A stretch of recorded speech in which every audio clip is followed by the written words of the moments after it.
Guys, thanks for tuning in to another episode of What's Your Story, where we interview professionals about their career journeys. I'm Mandy Aracena. I'm super excited about today's guest as he is an 8-time Emmy Award winner for education reporting, hurricane coverage, and environmental and cultural documentaries. It is my pleasure to introduce Mr. Michael Williams. How you doing? I'm doing well. Thank you so much for joining us today. My pleasure. Now, before we get into the serious stuff, I'm going to ask you some spitfire questions. It's a little fun, a little random. Are you ready? I am ready. All right. Number 1, Facebook or Twitter? Twitter. If you could have one meal for the rest of your life, what would it be? Breakfast. What is the longest you've ever gone without sleep? 36 to 40 hours. So in that case, coffee or tea? Coffee and lots of it. If your life was a song, what would be the title? What a blast I've had. Perfect. And how about, last one, trick question, Gators or Hurricanes? No trick. I'm a Gator class of 80 and I bleed orange and blue and always will. Perfect. So now that we've had a little fun, let's get to the serious stuff. Now, I have understood that you graduated from UF, so I'd like to know, what was your experience here, and were you involved in any clubs or anything like that? I went, like my siblings, we all did community college, and I wanted to go into broadcast journalism the day I came out of high school. In fact, all my life, I knew I wanted to be a reporter, so I knew UF had a great program, so I went up as a junior and immediately got involved in radio news and television news. So I will tell you, I wasn't in clubs per se, but I spent every waking moment bugging them at the radio station. They actually let me help run the newscast even ahead of when I was supposed to, because I was just one of those guys who just hung around the newsroom all the time and loved it and was constantly involved in radio news and television news at the University of Florida, and really give a lot of credit to the program there, a great deal of credit to the experiences I earned there as a student that let me launch into my career immediately out of school. And what do you think attracted you to broadcast journalism? Was there anything like specific that you're like, wow, that's exactly what I want to do? You know, when I was a youngster, I always kept up with the news. My mom and dad would kid me, but they say, gosh, you're always keeping up with the news. You're quizzing us at the dinner table. And I always enjoyed news. Back in my day, there were 3 big networks. So you watched, and really, when I grew up in the 60s, only 2 that were significant for a long time. So we grew up with Walter Cronkite. I just always enjoyed keeping up with the news. I loved the space program. I still do. I loved all kinds of reporting. And it was really just a very natural fit for me. And honestly, I have to say, I'm not sure I ever really seriously considered anything else. I wanted to fly. My dad was a naval aviator, but I had poor vision, poor color vision. And the truth is, I might not have been very good at it anyway. And by the way, as a reporter, as you know, you get to do all that stuff anyway. I've flown twice with the Blue Angels and have covered a dozen shuttle launches or near that in my lifetime. So it's been a lot of fun. I bet. That sounds so amazing. Now, these days, the journalism college really emphasizes internships and, you know, getting in other newsrooms just to get that hands-on experience. So I'm interested in knowing, what internships did you do, if you did any? I didn't do them, but they weren't as necessary, I would not say. People were doing them in the 70s. They've always done them. I think there's more emphasis on them now. I was able, with all the hands-on work I earned at the University of Florida in radio news, then the television side, as you all are doing, to have a lot of experience. I was able to take that, and I graduated on a Saturday and started my first full-time job for $175 a week at a little station in Fort Pierce on Monday. So less than 48 hours after I walked across the stage, I was working, and I was very thankful for that. However, I want to emphasize to you and your fellow students, I think the internship programs have become a lot more robust. I think they're a much more vital part of the college education and professional education. And I urge all of you to have internships. And frankly, I know very few students nowadays who don't do them. We were doing them then, not quite as robustly, but now I think they're almost a must. And so I urge all of you to reach out all over the country. People are looking for good, young, talented reporters, producers, writers, editors, you name it. Perfect. Thank you so much. Now, J School students, listen up, start early, start applying for those summer internships now. So why don't you tell us about an average day at your job? When does your day begin and when does it end? I'm on the night shift. I'll be heading in the minute we're done with this interview. I'm an anchor reporter at WPTV News Channel 5 up in West Palm. I spent most of my career in Miami as a reporter. I came to anchoring relatively late. And I would urge any of you who are going into this business, get your base as a reporter so that when that little red light goes on and you're sitting on the anchor desk, whether it's on a webcam or at an old-fashioned TV station, you're very well grounded in what you're talking about. So having said that, for me, I'll go in, we'll immediately start editorial meetings. We'll talk about what we're going to do for the night side. We'll talk about story ideas that we all have.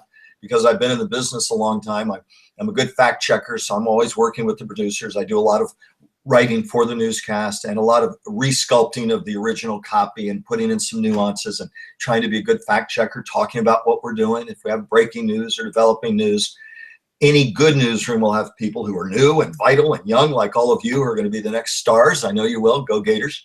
But also you want people who've been doing it for a while, so you have some institutional knowledge in the newsroom. I hope that I bring that. And so that's to the degree that there's a typical day in news. That's my typical day, writing, a lot of involvement there. And of course, all of you can teach people like me and have a lot of what I'll say new parts of our craft. Social media. Look at what you're doing now. You can no more conceive having this interview 20 years ago than the man on the moon. And now we're sitting here talking via computer. So take advantage of those tools. You may build your whole career, you and those of you watching and listening, on what we now call the web, but it's all morphing together. So take advantage of all those tools. We use all of them every day in the newsroom. So how active are you on Twitter and on your Facebook? How important do you think that is for a reporter? I do think it's important. I think, frankly, I'll be very frank. I think for those of us who are older, it is something that wasn't as natural for us as it would be for you. And I think it's a tool I've learned to develop. I'm probably more active on Twitter. I was in Cuba recently for Pope Francis's visit, and I was about to say Pope John Paul. I covered him in Cuba in 1998, so I've had a lot of fun. And we had little spots in Cuba where we could get some internet access very briefly, and I did a lot of Twitter there and Facebook. So it's a tool that for me has been evolving as I've learned the value of it. Certainly, it is absolutely a must and part of every newsroom now. And so for all of you, you're using those tools as adeptly as I am, if not more so. I've learned a lot from people like you, and it's now part of that arsenal of my daily toolkit that I use to help go tell stories and to connect with viewers. And I love it. Now, you said that you've gone to Cuba to cover 2 popes now. So what has been your favorite story that you've covered? Oh, people ask that all the time, and they're going to be asking that of you in a few years. And I've been very fortunate. So I got to fly with the Blue Angels twice. That was wonderful fun. As I said, I've covered I think up to a dozen, you lose track, but I think up to a dozen shuttle launches, which I loved. I've had buddies who've covered a lot more, but I've covered a lot of them. Suffice to say, when the shuttle was flying, that was fun. In terms of stories that I thought real value and why I got into the business, Hurricane Andrew in 1992, the aftermath of that, where all of us in Miami thought we were doing real public service as we were trying to connect people with help for months and months and months after Andrew.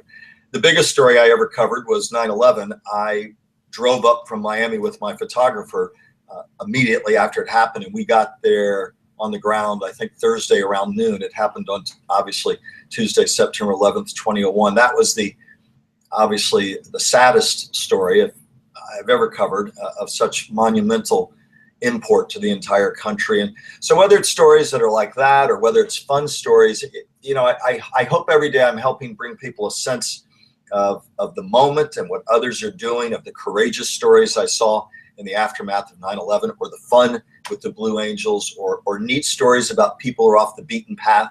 And I really urge all of you, news can sometimes be groupthink. We have a lot of new tools, web and all of that. It's wonderful, and use them. But sometimes media still tends to be groupthink. So be the reporter who gets off the beaten path, because the best story is not always the biggest story, but it's the story that maybe nobody else went to talk to that person over there. And you suddenly have a fresh take on your storytelling. So I really urge you to do that. But whether it's papal trips or having to cover very painful stories or natural disasters or politics, it's been a fun career. And I know for all of you it will be too. And you're honored to be there. There's times where you're laughing. There's times where you're serious. There's times when I was at 9/11 coverage every day, you'd be choking back tears at times, but it's part of what we all do, and you try and do it as well as you can. I mean, obviously, as a journalist, you cover quite a wide range of stories. And so I was wondering, sometimes it gets hard to control your emotions or to remain unbiased. So how do you go about that? And how do you say, well, let me step back and just deliver the facts and not my opinion? Well, generally speaking, I think that we have way more than enough opinions in media nowadays. And my challenge to all of you at the University of Florida would be, while one of you may be the big opinion makers offering commentary in the years to come, and that's perfectly fine. And I think part of our robust republic, we need that. So don't get me wrong. But I think there's a crying need for people who can step back and do analytical reporting, connect the dots, ask tough questions. If you have a public official, know their record, know what they've done before, know how they voted, know how what they said then compares to what they say now. And on any issue, I think the best thing all of you can do, and what I try and do every day, is, look, we're all human. But my job every day, and the best compliment I ever get is, wow, you asked tough questions of this person and you made them stand on their record or compare the ambiguities in their record with what they're now saying. And you also do it, whether it's a Republican or Democrat, whether it's an issue story in the community. I have a lot of faith in viewers that if I do analytical work and ask tough questions and probe, that you at home will be able to take that information and make up your mind. I hope that we will continue to see a push back to more of that kind of reporting than everybody standing on the street corner spouting opinions. Opinions are easy, but finding analytical reporting, not so much. And I think you have positioning all of you to do more of that.